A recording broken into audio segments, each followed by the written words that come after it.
Hi there, my name is AnnaMorris, and I'm a professional bird trainer and environmental educator. I've put together this series of videos showcasing the training my team and I have done with the ambassador birds at the Vermont Institute of Natural Science, where I've been leading the Wildlife Ambassador Programs team for about 8 years.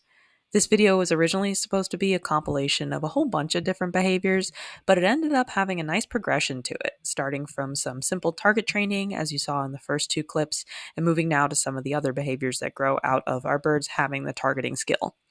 One of the most important of these is scaling, or getting onto a perch on a scale to be weighed. This is a daily task for all of the ambassador birds, as it's our best window into their overall health. In the early stages, we definitely use food as a lure to get the birds comfortable with the scale perch until they're comfortable moving towards us on a cue.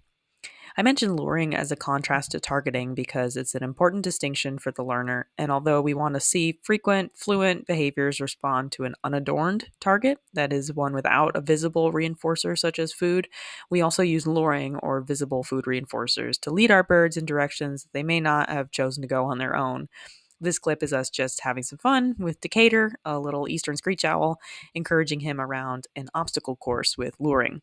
This is not necessarily a program behavior for him, but rather an enrichment experience that helps work on his responsiveness and ease with unfamiliar situations. Not typically a problem for this guy, which was our intention in raising him. I think he's just under a year old in this video, and he was captive bred and human reared to be an education ambassador. But targeting has some very useful applications as seen in these next few videos. One of our previous staff built this lovely screen top perch for us, and we use it in a bunch of different ways related to our bird's foot and talon health. That video was our red-shouldered hawk's first time ever on the screen perch, and she has learned to sit nice and still to get her talons checked out. We could also use it to do minor nail trims in between vet checks, like Caitlin is doing here with our barn owl, Aurora. She starts out just barely touching his toes with the clippers before actually taking a snip, and immediately follows up with a big reward.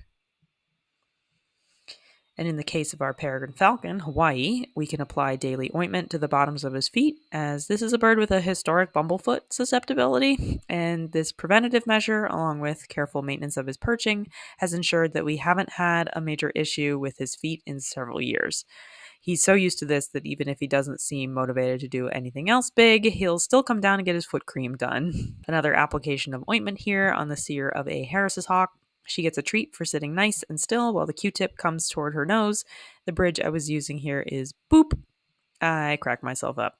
This fun variant on the targeting is a program behavior for our little broad-winged hawk, Northfield. He's a huge fan of enrichment items and foots anything new in his environment immediately.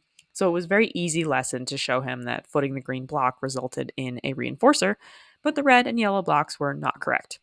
So now we can demonstrate his ability to see color to audiences by mixing the blocks around, and he gets it right every time. I've clipped this just because sometimes he takes a long time between hits, but that's all fine. I love being able to answer the question, do these birds see in color? With, yeah, actually, let me show you. An interesting note is that while he does great with the red-green and yellow-green distinctions, blue-green is not as easy for him, at least not in the shades that I chose. Last is a cute video of my colleague Mal introducing our older male Harris hawk to a leg weaving behavior. Again, the intention of this is less that it would become a very polished program demonstration, although it absolutely could, but that we try to keep his mind busy as he is an active, intelligent, social desert hawk living in Vermont in the winter, and we like to keep him on his toes.